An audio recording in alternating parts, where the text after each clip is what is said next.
एक बार एक व्यक्ति बहुत अमीर था और ब्लेस्ड था, और एक परमेश्वर का दास था और परमेश्वर का नबी था, दास था। तो वो बंदा उस परमेश्वर के दास के पास जाके कहता है कि तेरी परमेश्वर से बात होती है, प्रभु तुझसे बात करता है। कहता हाँ करता है।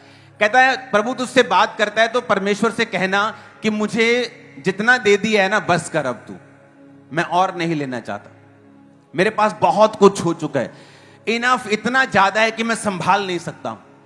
उसने कहा ठीक है, मैं प्रभु से जब मिलूंगा, प्रभु से जब बात करूंगा तो प्रभु से कहूंगा कि तुमने ये कहा है कि अब मुझे और नहीं चाहिए। आगे चल के उसे एक भिखारी मिलता है, एक गरीब इंसान मिलता है जिसके तन पर कपड़े नहीं है, खाने के लिए कुछ है नहीं, घर नहीं है, और वो उससे कहता है कि मैंने सुना है ना प्रभु तुझसे बात करता है। कहता हाँ प्रभु मुझसे बात करता है। उसने कहा जब प्रभु तुझसे बात करे तो मेरे लिए परमेश्वर से बात करना कि मेरे को परमेश्वर ने कुछ नहीं दिया है, मैं बिल्कुल भूखा नंगा हूं, कुछ नहीं है मेरे पास, तो प्रभु से कहना मुझे कुछ दे दे। उसने कहा ठीक है, जब मैं प्रभु के पास जाऊंगा, प्रभु के साथ बात करूंगा तो मैं तेरी बात भी करूंगा। जब वो प्रार्थना में जाता है तो वो परमेश्वर उससे बातें करना शुरू करता है और वो प्रभु से बात करना शुरू करते हैं। और जब वो प्रभु से बात करना शुरू करता है, प्रभु को कहता है परमेश्वर ये जो बड़ा अमीर आदमी है ना, ये फलाना फलाना नाम का। परमेश्वर का हाँ। कहता परमेश्वर वो उसने मुझसे एक मैसेज भेजा है तेरे लिए कि वो कह रहा है कि तू उसको ब्लेस करना अब बंद कर दे, किसी और को दे दे, उसके पास बहुत ज्यादा हो गया है, वो बहुत ज्यादा ब्लेस है। वो कह रहा है प्रभु अब बस कर, मुझे इतनी ब्लेसिंग की जरूरत नहीं, मेरे पास रखने की जगह नहीं, मैं ओवर ब्लेस हो गया हूं। प्रभु ने ठीक है, तो उससे ये जाके कहे कि अगर तू चाहता है कि मैं तुझे ब्लेस करना बंद कर दूं तो तू मेरा थैंक्स करना बंद कर दे। तू आज के बाद मेरा थैंक्स मत करना, मैं तुझे ब्लेस करना बंद कर दूंगा। तू शुक्र करना बंद कर देना, मैं तुझे ब्लेस करना बंद कर दूंगा। फिर उसने कहा परमेश्वर वो बंदा, एक गरीब भी मुझे मिला था, वो कह रहा था कि परमेश्वर तूने उसे नथिंग, कुछ दिया ही नहीं, उसके तन पे एक ही कपड़ा है, वो भूखा नंगा है बिल्कुल। परमेश्वर ने कहा उसको ये कहना कि आज से मेरा शुक्र करना शुरू कर दे, मेरा थैंक्स करना शुरू कर दे। वो आया, अमीर कहता हाँ बात हुई, प्रभु से बात हुई तेरी? कहता हाँ प्रभु से बात हुई। तो कहता क्या कहा प्रभु ने? कहता प्रभु ने ये कहा है कि अगर तुझे आशीष नहीं चाहिए अपनी लाइफ में तो आज से मेरा थैंक्स करना बंद कर दे। कहता नहीं नहीं ये तो नहीं हो सकता। कहता अगर थैंक्स करना तू बंद नहीं करेगा, वो तुझे ब्लेस करना बंद कभी नहीं करेगा। तो वो भूखे नंगे के पास गया, उसने कहा हाँ भाई तेरी बात हुई प्रभु से, प्रभु ने मेरे लिए क्या कहा है? वो कहता प्रभु ने तेरे लिए कहा कि तू उसका शुक्र किया कर। कहता शुक्र किया कर, थैंक्स किया कर, किस चीज के लिए? मेरे पास तो कपड़े नहीं है, खाना नहीं है, घर नहीं है, मैं शुक्र नहीं कर सकता हूं। कितनों को मेरी बात समझ आई? डैनियल भी ऐसा ही था। वचन कहता है कि डैनियल जब बड़ा हो गया तो डैनियल के साथी जो थे, जो दूसरे जो अन्य जातियों में से, वो उससे जेलसी करते थे। उसने पता क्या कहा? उसने राजा को जाके बोला राजा हम ना तेरे बड़े, जैसे जैसे जैसे जैसे चापलूस लोग करते ही हैं, जब वो मुखिया के पास जाते हैं ना, चापलूसी बहुत करते हैं लोग, चीफ मिनिस्टर की, प्राइम मिनिस्टर की। हां, तो कहता अधिपति, न्यायी और गवर्नर ने आपस में सलाह की कि राजा ऐसी आज्ञा दे। डैनियल 6 उसकी 7 आयत में लिखा है 30 दिन तक, कितने दिन बोलो अपने पड़ोसी को? 1 महीना उसने कहा कि कोई तुझे छोड़ किसी मनुष्य या देवता से विनती करे, वो शेरों की मांद में डाल दिया जाए। और कहता कि हस्ताक्षर कर दे, अपनी अंगूठी की मोहर लगा दे कि बाद में फिर ये आज्ञा बदली नहीं जा सकती।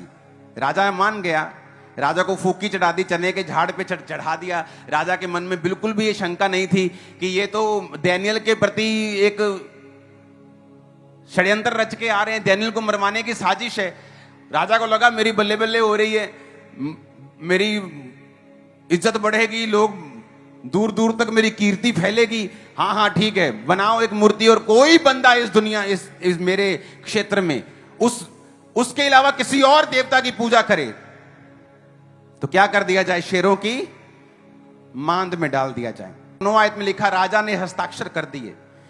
10 आयत में लिखा डैनियल को मालूम हुआ कि उस पत्र पर साइन किए गए हैं कहता वो अपने घर में गया और जिसकी उपरोठी यानी ऊपर वाली कोठड़ी की खिड़कियां यरूशलेम की ओर खुली रहती थी, और अपनी रीति के अनुसार जैसा वो दिन में 3 बार अपने परमेश्वर के सामने घुटने टेक कर प्रार्थना और धन्यवाद करता था, वैसा ही तब भी करता रहा। लिखा दानियेल को मालूम हो गया कि ऐसे पत्र पे साइन किए गए। दानियेल को मालूम था, साइन मतलब राजा का साइन मतलब इट्स डन। वो डेमोक्रेसी नहीं थी कि वो सुप्रीम कोर्ट में चला जाएगा और बच जाएगा। साइन मतलब राजा मतलब ऑल इन ऑल, डन हो गया, खत्म हो गया। अब कोई अगर और किसी परमेश्वर से विनती करेगा तो मार दिया जाएगा। वचन कहता है कि दानियेल अपनी रीति के अनुसार, क्योंकि वो दिन में 3 बार परमेश्वर के सामने जाता था और हमेशा प्रार्थना और धन्यवाद करता था। आज धन्यवाद करने की कोई चीज उसकी लाइफ में नहीं थी।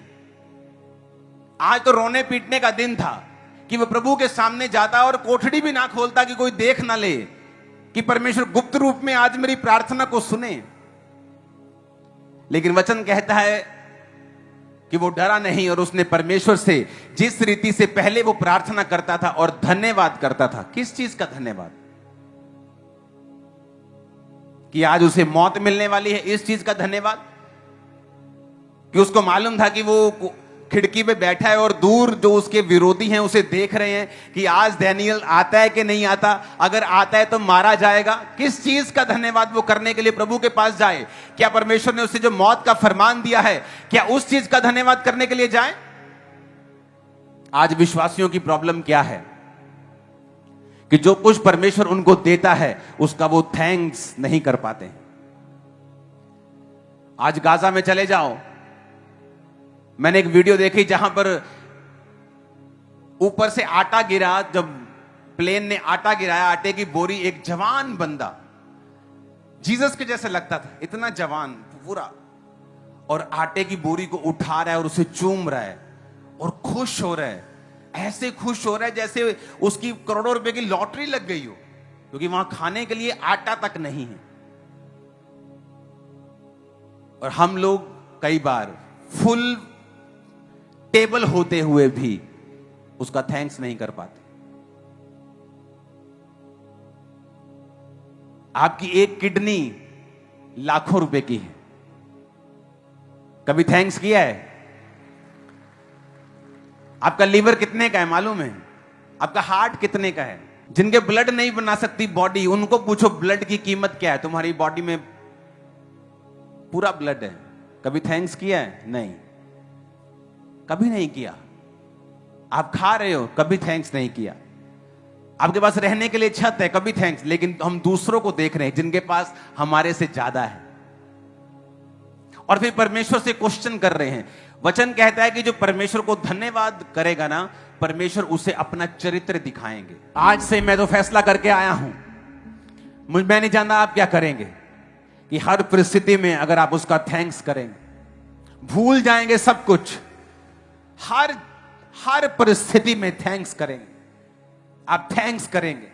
नया नियम में एक बात लिखी है, उसने कहा अपनी सारी प्रार्थनाएं, अपनी सारी विनतियां धन्यवाद सहित परमेश्वर के सामने लेके जाना। तो परमेश्वर का जो शांति है तुम्हारे हृदयों में उतरेगी और तुम्हें सुरक्षित रखेगी। उसने ये नहीं कहा कुड़कुड़ाहट के साथ। अगर तू ये चाहता तो हो नहीं सकता था। कितना का बड़ा काम है मुझे बच्चा देना, कितना का बड़ा काम है मुझे वीजा देना। अगर तू चाहे तो हो नहीं सकता। बाइबल कहती है उसने कंप्लेंट नहीं की, लिखा अपनी विनती को धन्यवाद के साथ लेके जाना है। वो तुम्हारा कर्जदार नहीं है, तुम्हें हर आशीष देगा। तुमने उसके साथ कोई एग्रीमेंट नहीं किया है। लेकिन वचन कहता है दानियेल परमेश्वर के सामने निर्दोष पाया गया। अगर आप पापों से बाहर आ चुके हैं, अपने शरीर पर कब्जा कर लिया जिस तरह दानियेल ने किया था, अपने स्वाद पर, अपने जीवन पर, अपने शरीर पर, आंखों के ऊपर, तो वचन क्या कहता है? तो वचन ये कहता है कि वो तुम्हें वरदान देगा। और उसके बाद वचन ये कहता है कि अगर उस पवित्रताई में तुम चलते जाओगे और प्रार्थना करने की और धन्यवाद करने की आदत डाल लोगे, तो कोई शैतान की ताकत तुम्हारा नुकसान नहीं कर पाएगी, तुम्हें ऊंचा होने से रोक नहीं पाएगी, तुम्हें ब्लेस करने से रोक नहीं पाएगी। आमीन। मेरे को ऊंचे वाला चाहिए। हम थैंक्स करना भूल जाते हैं। जो कुछ हमारे पास है उसका थैंक्स नहीं करते। आपको लगता है कि वो कोई चीज आप रख लेगा कि मैंने इसको नहीं देनी, मैंने दूसरे को देनी, मेरे पास लिमिटेड है, उसके पास अनलिमिटेड ब्लेसिंग्स हैं। लेने का तरीका हमें आना चाहिए। कितनी शानदार बात लिखी है कि वो तब भी प्रार्थना और धन्यवाद करता रहा जैसे वो पहले प्रार्थना और धन्यवाद करता था।